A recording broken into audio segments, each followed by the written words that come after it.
Black woman. Beautiful, powerful, resilient female of African descent with skin kissed by the sun. Conversation.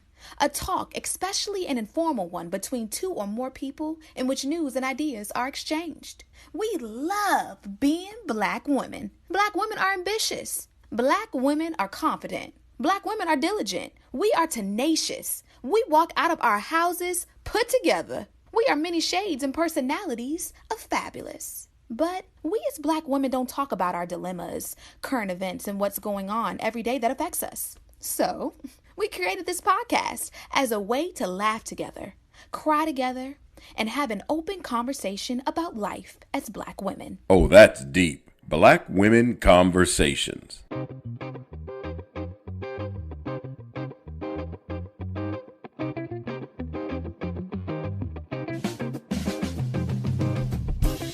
Hey, Nicole. Hey, Janine. How's your week been? This week, shall I say last week, has been just like no other week. It's been such a bad week.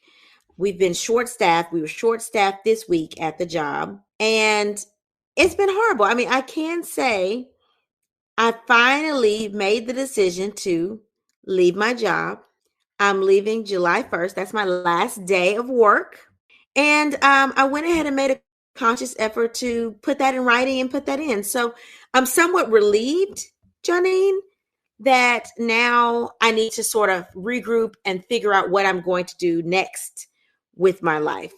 So it's been hectic. And I'm not going to say I quit my job just because it was hectic the last couple of weeks. But I knew that I was going to have to make some moves because, like I said in the podcast before, husband's working in Birmingham, I'm here, and he's commuting back and forth.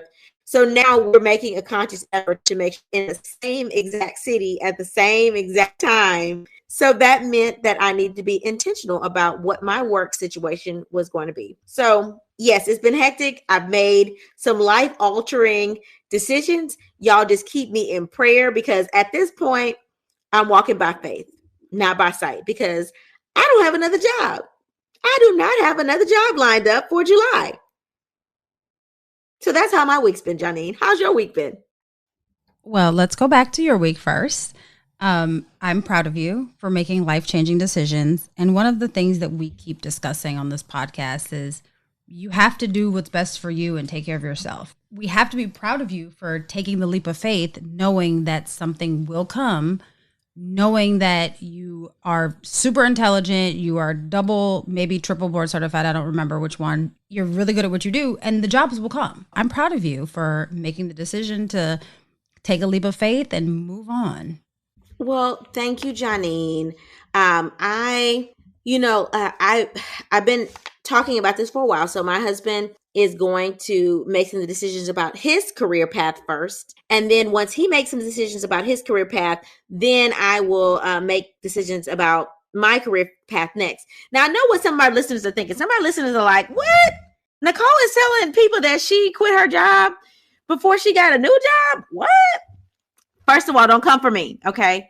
Secondly, I gave notice of resignation for my job. So I'm going to still be working at my same job until July 1st. So I've given myself about 4 months to get a new job. And mind you, if the market was horrible and I knew I couldn't get a job, then I might do things a little bit differently. But I do have some options on the table. I'm just waiting to decide on those options on the table until my husband decides on his next move. So don't come for me because I know I usually do tell y'all, don't you quit your job before you get a new job. I am the main one to say that. But I have some options. I have some offers out there.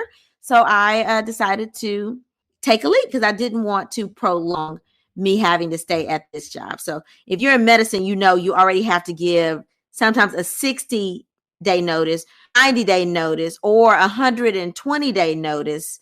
My last job, I had to give I had to give a 6-month notice, 180-day notice for my last job. Now this job, I only have to give a 90-day notice. So in order for me not to have to make a decision and then wait another 90 days, I decided to go and make a decision now. I've said before on this podcast that we make the rules and we also break them. So look, I understand that we're supposed to get a job before we quit our current job. But look, sometimes the way that things are going, your mental peace is just way more important than being at a job. But you know who actually taught me this? Our former producer, Lauren. She taught me that. She was like, Janine, look, if I can't take something, I'm not about to sit somewhere and be miserable. And you know, you and I are of the age of like, hey, you have something lined up before you jump into the pool of unemployment, right? And she was just like, you know what? If a job doesn't work and it's not fulfilling and I'm coming home every night miserable, it's not worth it. I'll figure it out. And look, that's where I am. When you don't like something, we don't have to suffer through it anymore. That's not those are the days of our parents. Nowadays, we get a job, we make the money, we save the money just in case we need the rainy day fund. And the rainy day fund might be, I can't take this job anymore, so I'm gone. That's okay. Now, mind y'all know I always have a couple jobs in the pocket. So trust and believe, I do have backup plans and I do have full-time offers. But we'll see where we land. I mean, I'm letting my husband lead me, y'all. I'm letting him lead us. So once he makes that move, then I can quickly make a move after that. So just wait, may have some interesting things, a little shake up, maybe moving, maybe not. Who knows? I'm shaking my head because you are definitely the Southern woman of the two of us, because me, and I'm not saying this is the right way, because please understand, I'm very well aware of what the Bible says.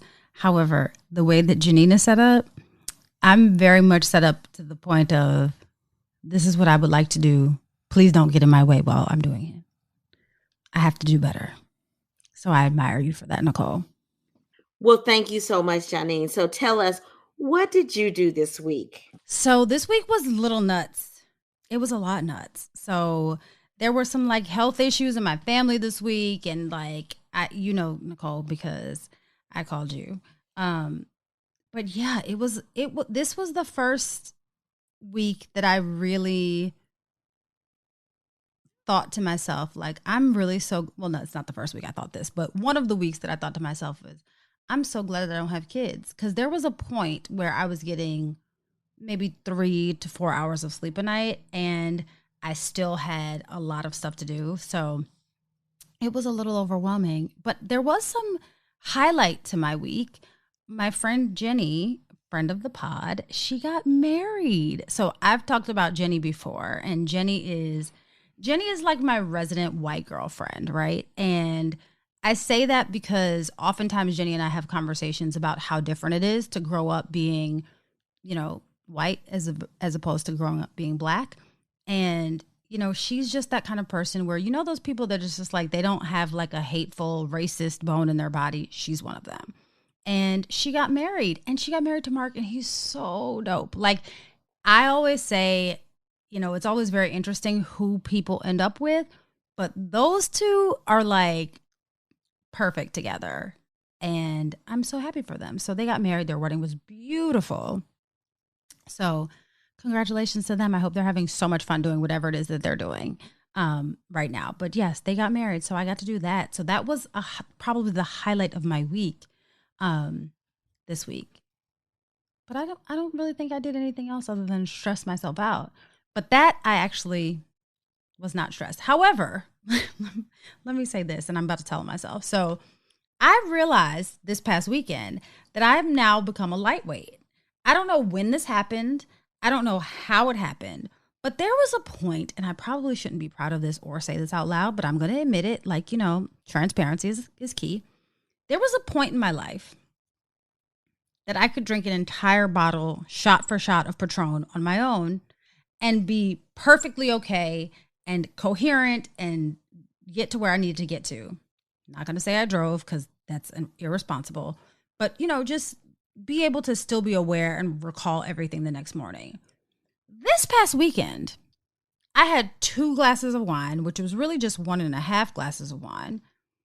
And I recall my best friend and my husband telling me that I said and or did things that I do not recall at all. And I specifically asked Ken, I said, did I drink more than I thought? But apparently, like, I'm just a glass and a half of wine. But apparently, I drank only like a glass and a half, maybe two. Ken's not sure whether I finished the second glass or not. But I don't recall a lot. So I'm a little disturbed. Like, I need to get my tolerance back up. I think it's because I don't drink as frequently. But I need to like figure this out because it's a little disturbing when I'm, ready to take a nap and I've only had, apparently Ken said I wanted to take a nap in a windowsill at a hotel, which is disturbing. So yeah, I need to work on that. Listen, what kind of wine were y'all drinking again? What was that? It was Pinot Grigio. So I have no idea. Which brand? Oh, please, I have no idea. It literally was like, hey, do you have Pinot? Okay, great. I'll have that. That's what happened. Y'all were drinking that good 15% loose as a goose, 2 glasses of wine. I'm just sitting here thinking, yesterday I flew back from Montgomery, right? Because my husband preached down there. And I had a mimosa on the plane on one flight because I had to connect. And then I got to the bar. I can't remember it's like an Asian bar. Because I got this fried rice, which was delicious. It was house fried rice. It was delicious. It had bacon and shrimp in the rice. It was delicious. Anyway, and I had a strawberry mimosa with that. So that's already 2 glasses of champagne. Okay. And I felt like, okay. I mean, I stayed up the whole flight, watched Richard is King on the flight, and did fine. And I'm considered a lightweight. So usually when I have 2 good, strong glasses of wine, I'm like, woo, woo. So for you to have a glass and a half and you're like out of it, like, I don't know what somebody spiked your drink. Like, that doesn't make any sense. Crazy thing is I asked Ken, I said, do you think that someone spiked my drink? And he was like, no, Janine. I don't know what happened. I have no idea. Does that usually happen when you drink a glass or 2 of wine? No. I usually recall everything. And here's the thing, like I said, I don't want to say was raised drinking because I wasn't. That wasn't the case. But working clubs for years on end, working in the entertainment industry, you become kind of like immune to drinks. Like a drink or 2 or 5, you're fine, right? Like now when you start hitting more than 5, you're like, okay, you need to chill. But like even at the beginning of the pandemic, I remember we were having virtual happy hours and I was going through half a bottle of wine on my own and be perfectly sober and remember everything the next day. So a glass and a half, I was a little like, what happened here? And when did I become a lightweight? I don't care how much I didn't eat. I should be able to recall what I was doing. I cannot recall. I'm embarrassed. Don't be embarrassed, friend. You're with your husband. You don't have to be embarrassed. You were not the drunk woman walking out of the club whose best friend was trying to keep your dress down. That's not you. You were with your husband, with your best friend. You were not out there bad. So don't feel bad.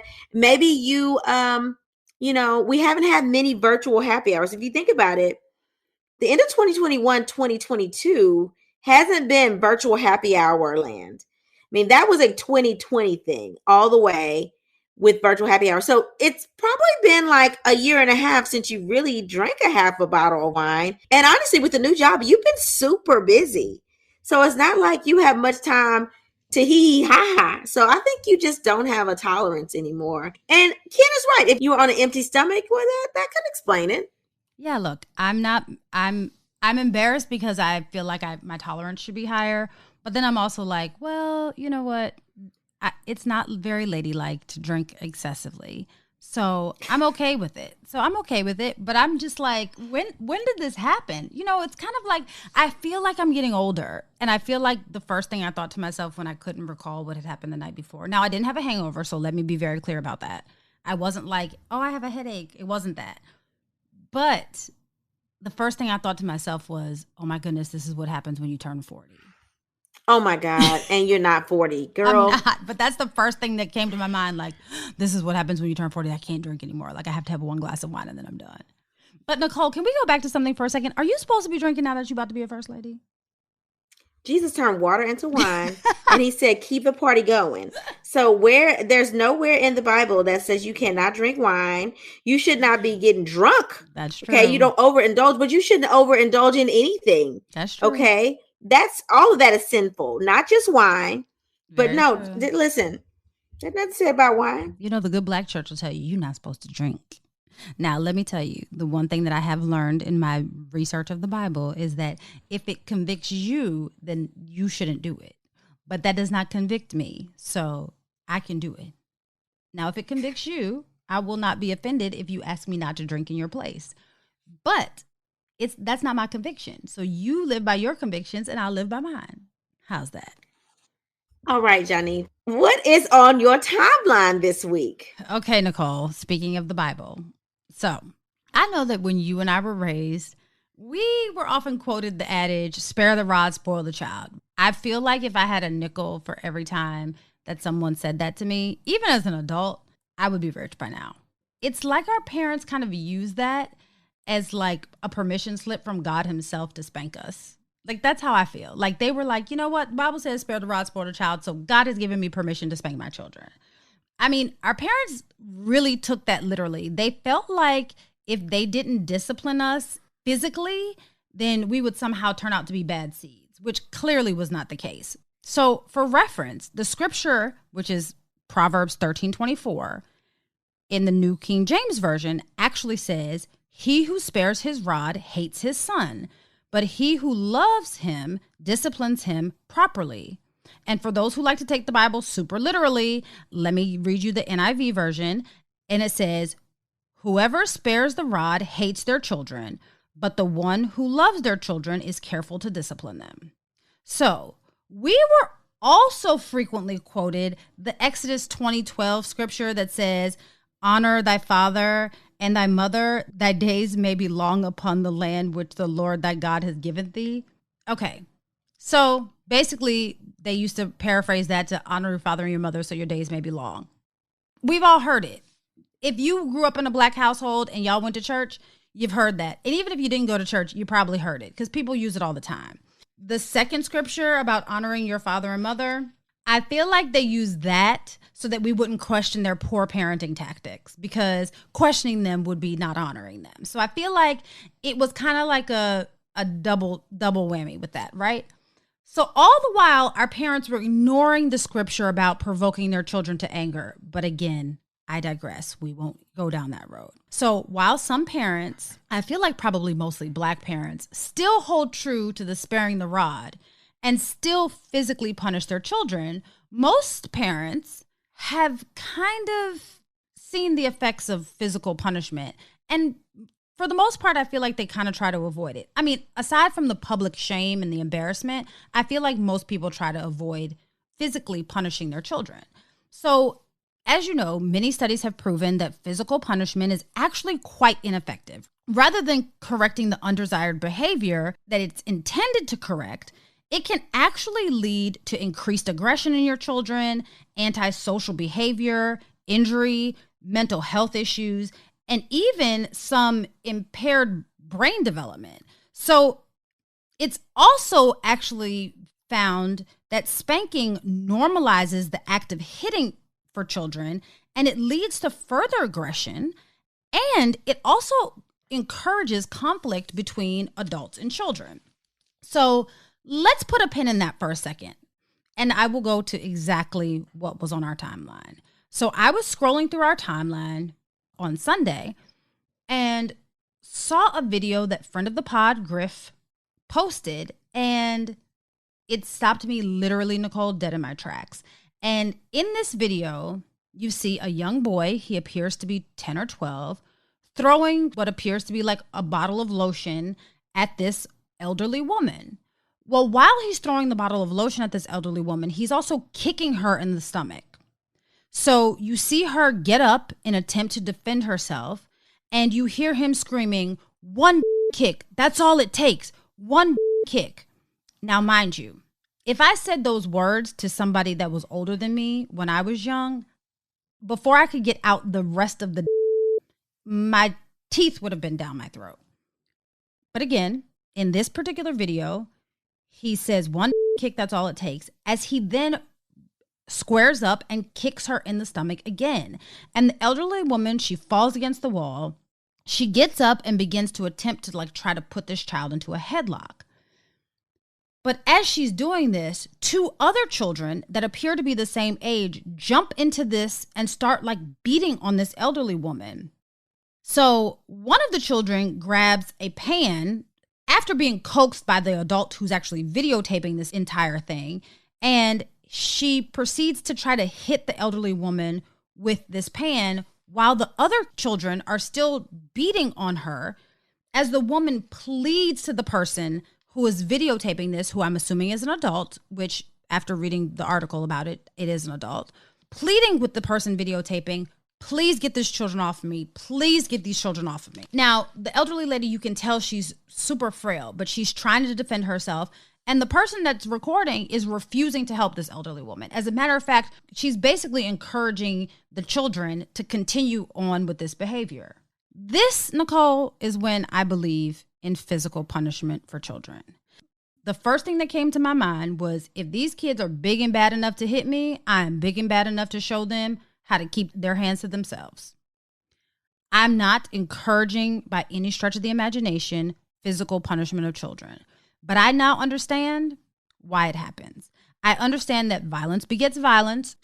I honestly think that this is probably the reason why these children are acting in this manner, because they've probably seen this. They've probably seen a situation where violence was acceptable and the person got what they wanted by being violent. So they probably, took what they were exposed to and applied it to this situation. Again, it's not the right thing to do, but literally the thoughts and the feelings that flashed through my mind when I watched this, the only thoughts and feelings that I had were to snatch every last one of those kids up, as well as the person who was videotaping. Because if you think this is acceptable, that's how you want to be treated as well. Now, I will say this. 3 adults have now been arrested and they're being held without bond for elderly abuse, and the children are now in foster care. This is beyond abhorrent. It made me realize that while typically I'm anti-corporal punishment, specifically for children, right? Like, I don't believe that you should hit children. There are clearly some instances in which I'm willing to make exceptions to that rule, and this right here is one of them. What do you think, Nicole? I think that there's something deeper to this that we're missing, because you got these children that's beating up this elderly woman, and you got this 26-year-old that can be seen encouraging them to grab objects to hit her with. So I'm wondering if there's something that we're missing. Like, what was the reason for this? Was this elderly woman once an abuser of them?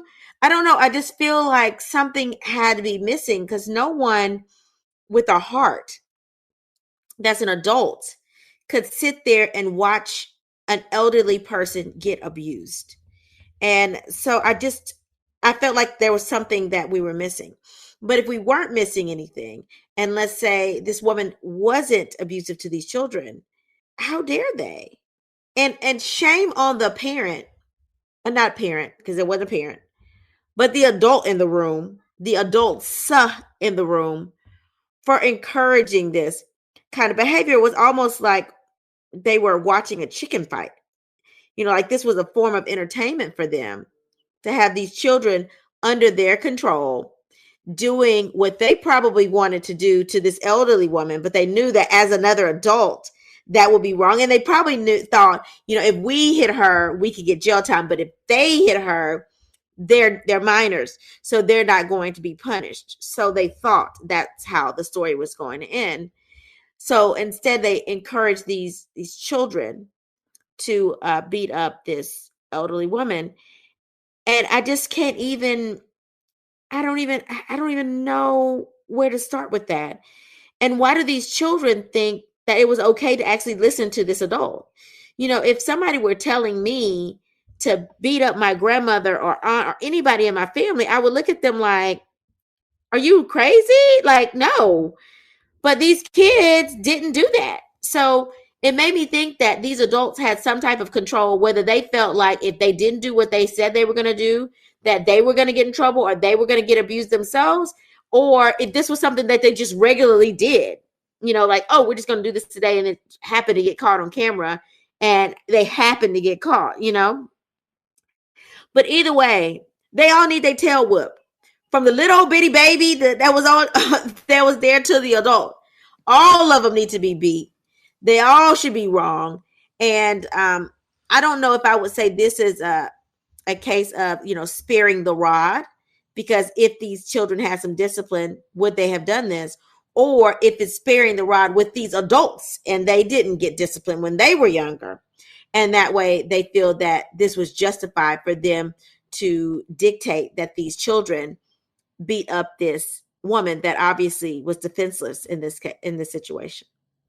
Yeah, I was torn by that as well. Like, I would be interested to know, did they spank these kids before? Like, have these kids seen violence? Because the aggression that initial little boy had in the video, I can't imagine being that age and having that level of aggression towards anyone or anything, right? Like, you can tell that it was something that was deep-seated. Now, I don't know if the lady was abusive, but here's my thing. Those weren't her kids. So if she was abusive, why would you drop your kids off at someone's house who you know to be abusive? Didn't the article mention that the father had dropped them off there for days at a time? Yep. So it seemed like the dad was almost like an absentee father. Like, who drops their kids off at, I think this was either his aunt's house. That's His what aunt, it was. Yep. Who drops their kids off at their aunt's house for days at a time? Like, I understand if you're on a work trip, you're going out of town, COVID's going on, you can't take all the kids with you, so you're going to leave them there. But like, where's the mom? And why are you leaving these children somewhere where the adult doesn't feel safe? And why are these other grown people around? Why does this elderly woman have to watch these kids? And why are these grown people around? Y'all, I feel like sometimes the elderly is taken advantage of. Look, I don't think that elderly abuse is ever appropriate, just like I don't think child abuse is ever appropriate. I think that parents are often lazy. Now, I don't have chicken nor child, so I'm not making judgment. But I feel like hitting your child when you want them to do something that they're not doing or they're not listening is the lazy way out, right? Like, having a discussion with them and explaining to them why it's wrong and punishing them and coming up with a very creative way of expressing, especially when kids are young, expressing to them what it is that you're expecting of them and why they're not meeting your expectations, it becomes a little bit more challenging. You don't have to hit them every time something goes wrong, right? Prior to seeing this video, that was my belief system. Like, oh no, you should be able to talk through everything and they should be able to have a punishment that is not a physical punishment. When I saw this video, I literally, like, my mind went black and I was like, if your child can do this, if this is what your child can produce, then you have the right to hit them. And I know that that's wrong. I know that the thought process is wrong, but that's exactly where my mind went. And now I understand why people beat kids. Because if I had walked into my house and that was my aunt or my mother and those kids were jumping on top of my aunt or my mother like that, just like you, I would have whooped the kids. I would have whooped the woman that was videotaping. I would have whooped the people that left the kids there. Everybody's getting their tail whooped. That's just how it's going to go. Find me later. Everybody's getting it. Everybody can catch these hands. That's just how this is going to go. I could not think of another way to handle this situation. First off, let me say this. Harrison is going to get spanked. Okay. If he cuts up, he's going to get beat. I said it. People can come for me if you want to. That corner stuff don't work for everybody. And I am definitely going to spank my child. I won't kill my child. I won't abuse my child, but I will discipline my child. And so if I saw a family member's child doing that to my grandmother, I would also beat them, okay? Because you're family, and it's my job to help be the village to raise you. So I would definitely be taking my belt and spanking these children. And I wish that somebody would try to buck up. I wish that someone would try to do something to me. I'm just saying. Look, I'm with you. If your kids are big and bad enough to put their hands on someone else, then they're big and bad enough to get beat, right? But for other stuff, I'm not with the beating. I'm just not. Like, here's the thing. I think that there are so many lazy, impatient parents that the first thing they go to is beating their kids. It's like, how do you know that talking to your kids and putting them in the corner doesn't work if you've never tried it and the first thing you do is hit them? I'm not saying that that's you. I'm saying that if that's the first thing that you do, then how do you know? Like, I think that people's go-to is like, let me just pop my kid. And it's like, do they know why you're popping them? Or do they just feel like you're just hitting them for the sake of hitting them? Now, at this point, Harrison is too young to be spanked, right? Correct. But he's not too young for me to tap his little hand. Mm-hmm. And because a corner, he's not going to sit still enough to be in the corner. But when he has these little tantrums now, he's almost 3. Oh yeah, we'll tap his little thigh and say, "Don't you do that? That's a no-no. That's not nice, and you're going to hurt yourself if you continue to act this way." Now, we don't take a belt out and spank him or do anything like that, but we will tap his little hand, which hurts his feelings enough, or we'll tap his little butt, which he got to pull up on anyway, but that hurts his feelings enough. But sometimes every child is different when it comes to discipline. And my thing is, if my child is not responsive to the corner, he will get, I'm not anti-spanking. He will get spanked. I do not believe in beating children. You should not be leaving marks on children or just beating children just because you feel angry. Okay. It doesn't take but a couple of licks to get your point across in terms of don't do that anymore.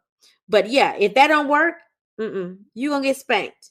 I watched my niece run from my sister-in-law, run from her because she did not want to get the clothes on that she laid out for her for like 30 minutes. So she was 35 minutes late to school because she didn't want to change clothes. She was having a tantrum. And she was at this point like 8, 9, old enough to know better. And she got spanked. And I remember thinking she deserved that spanking. She deserved that because she wasn't listening. She wouldn't go in the corner when you wanted to go in the corner. So she got spanked. Now, mind you, with me and when I kept her, if I told her to go in the corner, I never had a problem from her.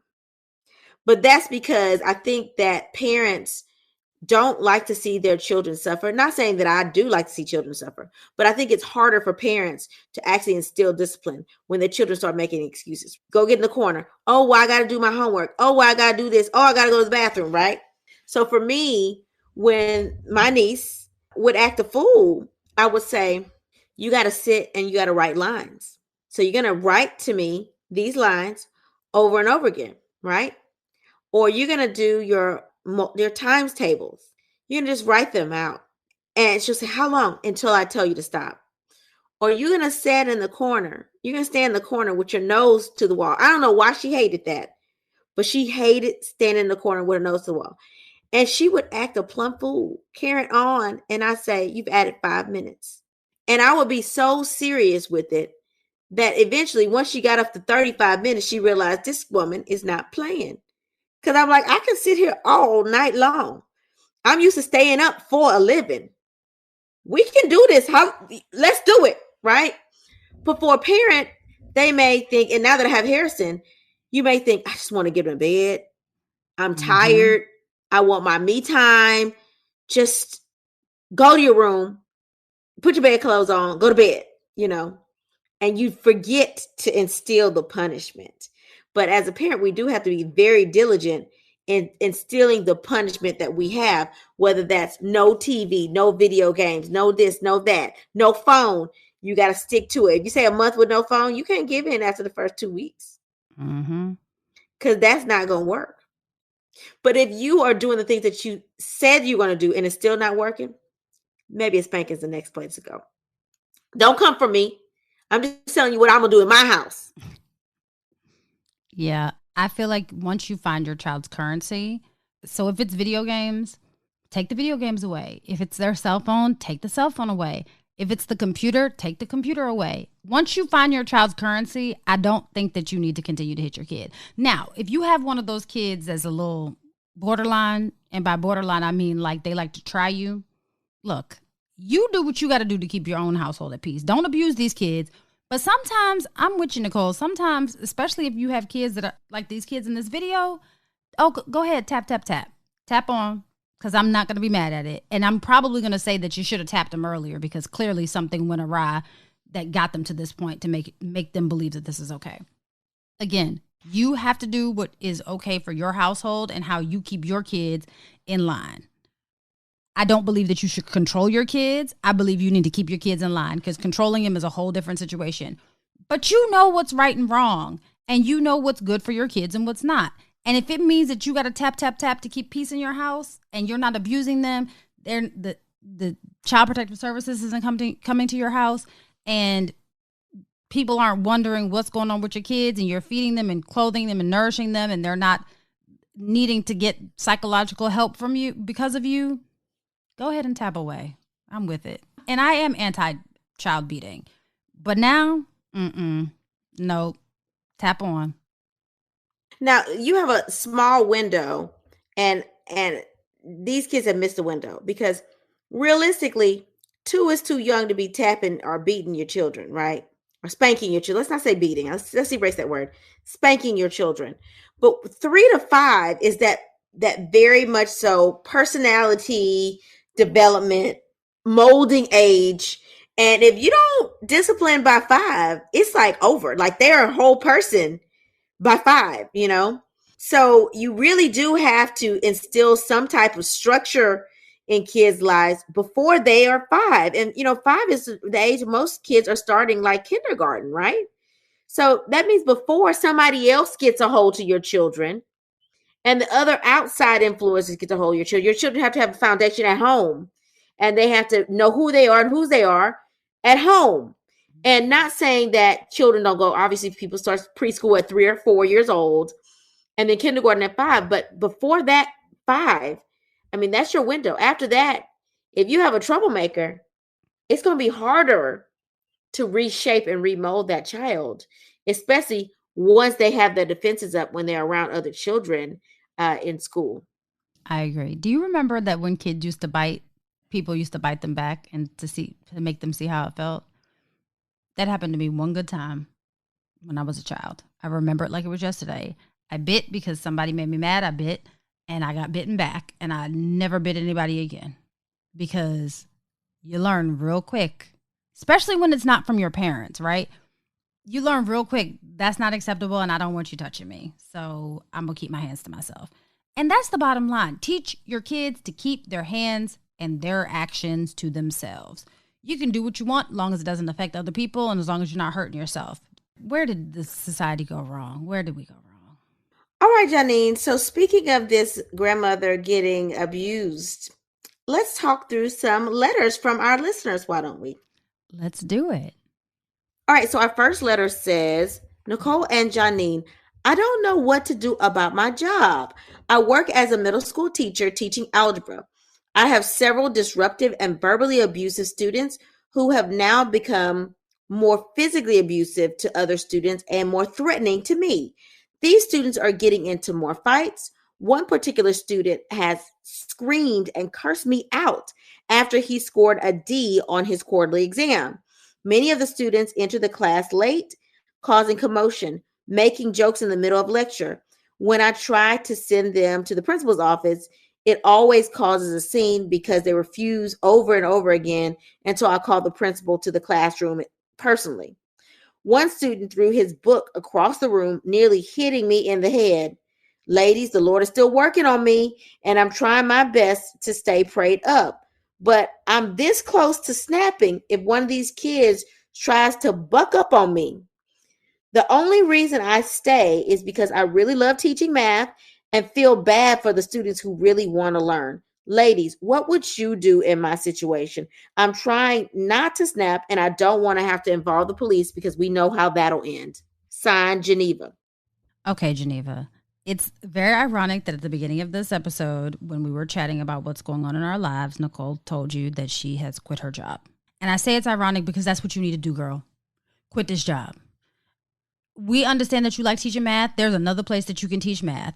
There are smaller institutions. There are private institutions. There are charter schools. There are places where kids really want to learn.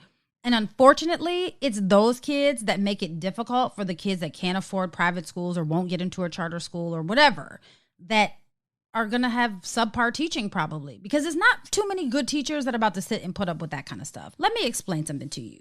You can love math and love teaching math, but you should love yourself more. And it sounds like you are putting yourself in harm's way every time you walk into that classroom. A couple of things. One, until you quit your job, Geneva, I need you to lock that door when it's time for class to start.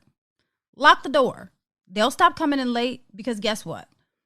Class is closed. We're no longer accepting anybody else. Now, if there's a rule with your school that you are not permitted to do that, you need to go take that up with the administration. And you also need to take up with the administration how they plan on handling these children that are unruly and dangerous to your not only mental well-being, but your physical well-being. Throwing books across the class. I just hope that you are teaching young children, because this behavior just sounds like not barbaric, but it almost sounds like these kids were raised by wolves.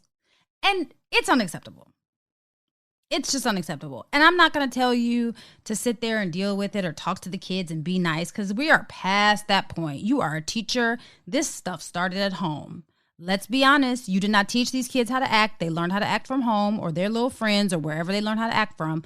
And now you're just trying to protect them so that they don't get hemmed up by the police. And the fact that you're having to call the principal to your class to gain some sort of order, it is just way too much chaos in your situation for me to encourage you to stay. Girl, if you don't find a new job, I don't know where you are, Geneva, write back into us. Tell us where you're from. We will help find you another job, because what you don't need to do is sit here and be abused by some kids that you're probably not getting paid enough money to deal with to begin with, and go home and have to worry about what's going to happen the next day. If you don't leave these derelict kids where they are and go find you some kids that actually want to learn, I apologize, because I feel like I shouldn't be calling people's kids derelict. But if they're throwing stuff and showing up and acting out and cutting up in your class and they don't know how to act, and then now they want to have an attitude because they got a D because they were acting a fool in your class, girl, you have the patience of Job, which is probably why you're a teacher. But Janine, the way that Janine's patience is set up, it does not work like that. And the way that Janine's authority is set up, it does not work like that. If you want to get this knowledge and education that I have to give you, then you're going to sit down and act like you have some good home training, even if you don't. Nicole, what do you think? Okay, so what I'm usually the voice of reason, and I'm the person that's probably like trying to give an alternative suggestion. But in this situation, I would have to say you need to start looking for you another job. And the only reason I don't say quit now and walk out is because you're a teacher. So you may not be able to find a job in the middle of the semester. So I would say put your notice in that you're not coming back next year so that they can get you a replacement, right? And I would definitely start applying for new jobs in other school districts if you don't own a home in that particular district, if you're willing to commute. I don't know where you live or how far a commute would be to another school district, but I would definitely want to not be in, at least not that particular school. The alternative is you can have those students removed. Let's outline some rules for conduct and repercussions for misbehavior. And if they misbehave, you and the principal need to be on the same page in terms of getting these people out of your classroom and having them not return to your classroom ever. Because what happens if you were hit in the head with the book and you got a concussion, okay? Or you got a gash across your head that's now permanent there. You have a permanent scar there. Or you have memory loss there. Or you have a bleed in your brain. Or you tripped and fell and hit your head and died. You know, what happens in those situations? Is it worth you staying for the few good students that want to learn? It's not. It's not worth your life. And it's not worth your sanity. And it's not worth your safety.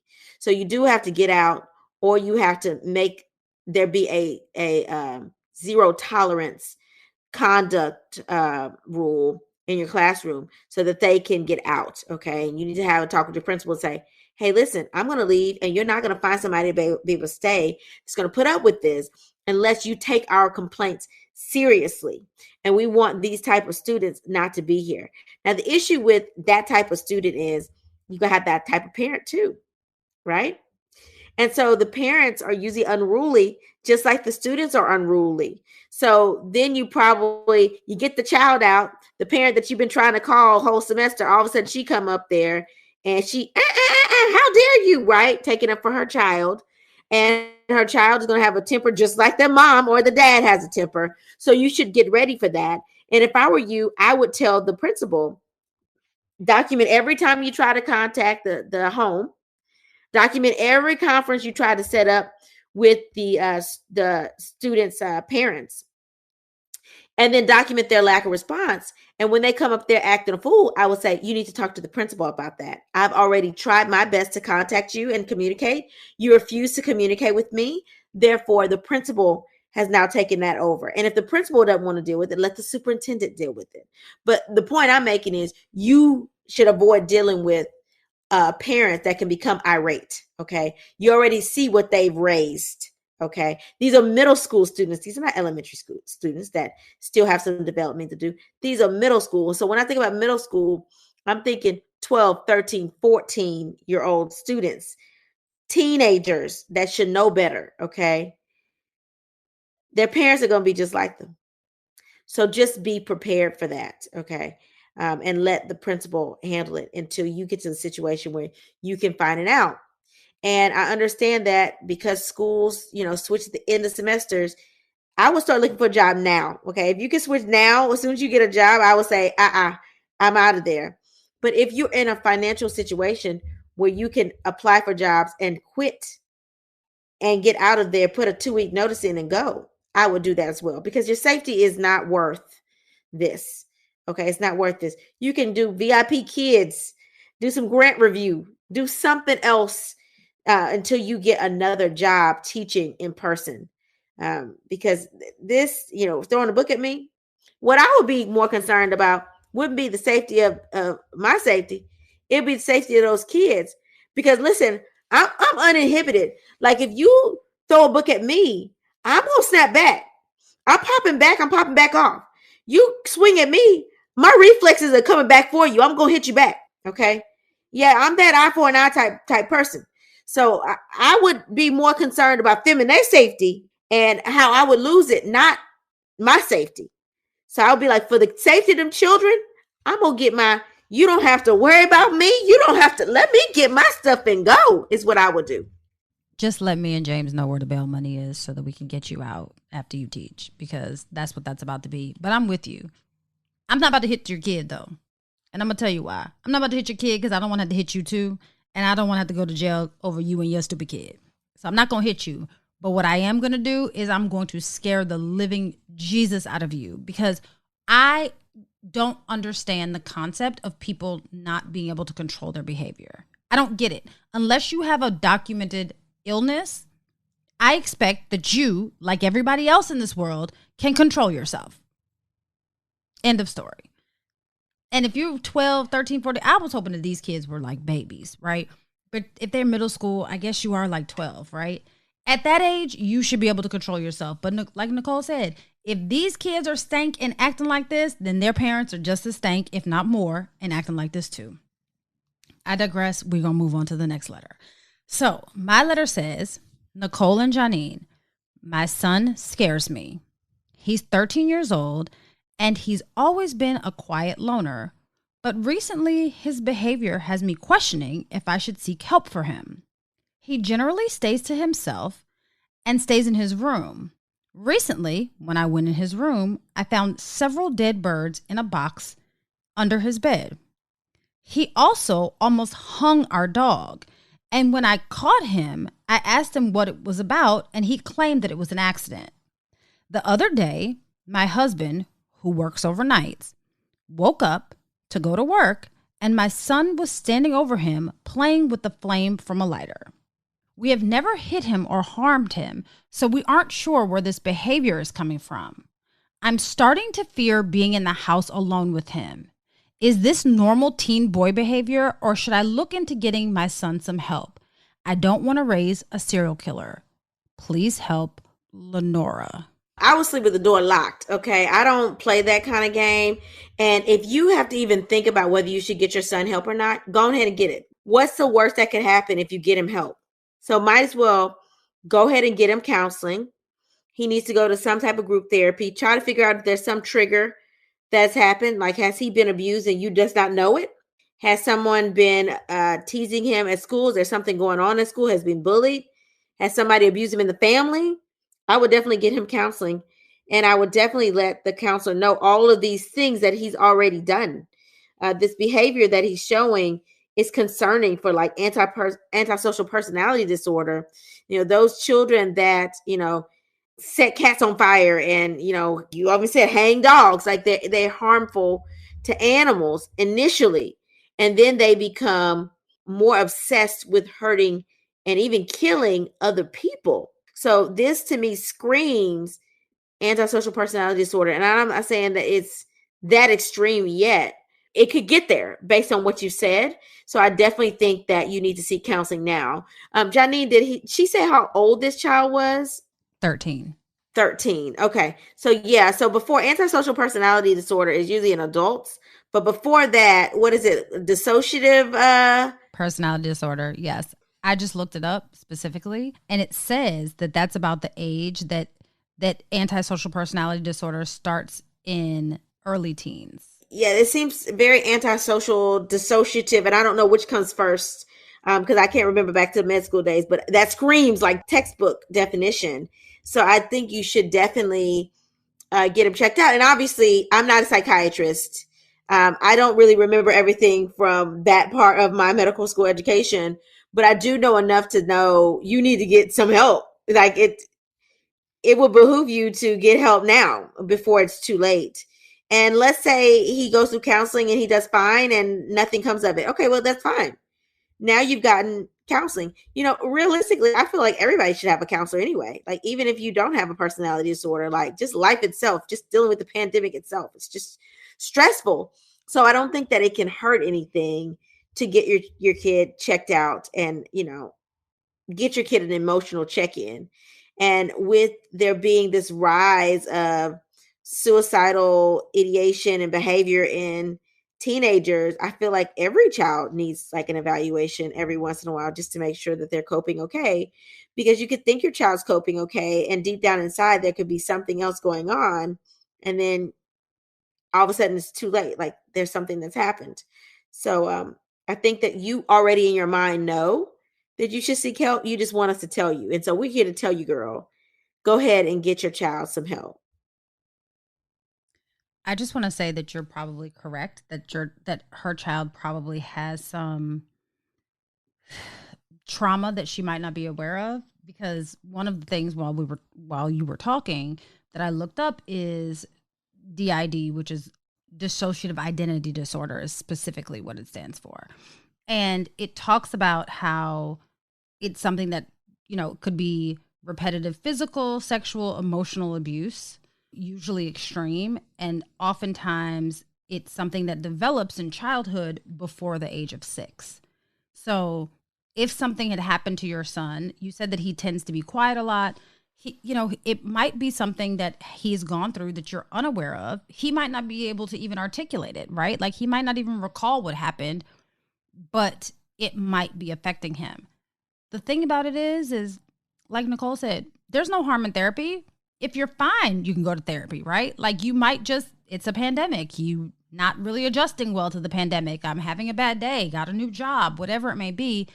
Therapy helps. I've never heard anyone say, and I'm sure that there are some outlying cases, but I've never heard anyone say like, oh, I went to therapy, it was so awful, it made it worse, right? I think that erring on the side of caution with this is probably the best thing, because I don't know about you, Lenora, but it ain't too many times I'm about to wake up and have a flame over my head and I'm not about to ready to choke your child, okay? If it were me, and the way that you kind of like glossed over this with your husband woke up and it was a flame that your son was playing with standing over top of him, don't stand over top of me while I'm sleeping. And if I wake up and you're standing over top of me, I'm with Nicole. The reflexes are probably going to have me want to attack you, because why are you standing over top of me, right? The other thing I want to revisit is, you said that you're scared of your child, right? Girl, even if you are scared of him, please don't let this boy know that you are scared of him, right? Because you can be scared. You can have all the fear in the world, rightfully so, because your son is showing some very disturbing traits. But most people who mean you harm they sense fear a mile away. So don't let this boy know that you're scared. You take control. You and your husband need to make sure that you take control of your household, because guess what? At the end of the day, you all are responsible for this kid. And if this kid can't live within inside of the boundaries that you've set for your household, then he needs to find another place to live. And I know that's going to sound really harsh and hard for me to say to you, and probably hard for you to grasp, but there are some children, and I'm not a proponent of this, but there are some children that need some inpatient care. And it's okay. And it's perfectly okay. I would rather you get inpatient care for your child now than for him to be institutionalized for being a serial killer, as you put it. And you said, I don't want to raise a serial killer, so I'm not projecting this onto your child. What I'm saying is your words, right? I would rather him be institutionalized temporarily now than to be institutionalized permanently because he did develop into a serial killer. That's all I'm saying. Seek help. Psychological help and counseling can never hurt. I just feel like all of these signs, if it was my child, I would be seeking some sort of inpatient care, because you're not about to stand over me too many times. You're not about to keep hanging my animals. And you're not about to keep dragging dead birds into my house either. I mean, all of those signs are just, you know how on the internet they're like, red flag, red flag, red flag. Everything that you've written to us is a red flag that something might be a little off in your child's head. Not something that can't be fixed, but I think that you need to work to actively get it fixed. That's all I'm saying. Because we want you to be alive to write us again, to tell us how much progress your son is making. We don't want your son or somebody else to be writing us, telling us that you are 6 feet under because your son couldn't control whatever urges he's experiencing. Just seek help. Seek help. All right, Janine. So what did you learn new this week? So I learned that according to the American Academy for Pediatrics, half of parents under the age of 36 believe in spanking their own children. So that's only about 50% of those parents, right? But among all older generations, that number increases to 70% or higher. So over the age of 36, 70% of people believe in spanking their kids. And the older the generation gets, the more that they believe in spanking their kids, which I'm in belief of, right? Because it's only within the last 20 years or so that spanking has become taboo. So, but yeah, only half of people 36 and under believe that they should spank their kids. I really feel like if we continued in the generation of spanking your children, that we wouldn't have this issue with the COVID vaccine. I said it. I'm done with it. Do you feel like that? People just want to do what they want to do, and they don't think that there's any. I just feel like it makes people are so in the mindset of like, I'm in my mind and I don't have any repercussions, and this is my life. I'm going to do whatever I want to do. And I really don't care if whatever I do is for the greater benefit of other people. If it's not just going to individually benefit me, and I need to see the benefit. It needs to be tangible for there to be any type of benefit. It's just such a world now that everything is so selfish. I mean, I'll say that. I mean, it's selfish. So yeah, I do think that if villages were still raising children, that we wouldn't have that issue. Now, the issue is the villages stopped having to raise children because the village became more abusive. People became, took advantage and exploited children. And so you had to be like, don't you touch my child. Don't you say nothing to my child. Don't you steal my child. You had to go that route. And so it's a shame that you can't have the same village, or at least not as big of a village as you had before, just because now you're afraid that somebody's going to actually abuse your child. But I think that the time we're in now say a lot about the type of discipline we have, and the type of discipline we have also says a lot about how we think about other people. Very true. And how we think about ourselves in relation to other people. So yeah, I think that we do a good job of thinking about ourselves and a poor job, specifically in this country, of thinking about others. So what did you learn new this week, Nicole? So I learned, according to criminal justice research, that 1 million elderly people are victims of domestic violence each year, and 40% of those cases were by their adult children. That's sad and very pathetic. we live in a society where we don't take care of our elderly after they've taken care of us for so many years. Shame on us. I mean, honestly, shame on us. That's pathetic. I agree. All right, Janine, you ready for the motivational moment? I don't know who this came from, so this is from someone anonymous, but it reads, young people, don't respect your elders. Rather, respect yourself. Real self-respect includes respect for others. Let that sink in. Until we meet again. Pray, work, slay. And show off your melanated excellence. Bye! Oh, That's Deep, Black Women Conversations is produced by Nicole Lee Plenty and Janine Brunson Johnson. Executive producer, Ken Johnson. Get the Oh, That's Deep, Black Women Conversation podcast on Apple Podcasts, Spotify, Stitcher, Google Podcasts, or where you get your podcasts. Please subscribe and rate us. You can follow Oh, That's Deep, Black Women Conversations on IG at Oh, That's Deep, BWC. Oh, That's Deep, Black Women Conversations is a Mean Old Lion Media production.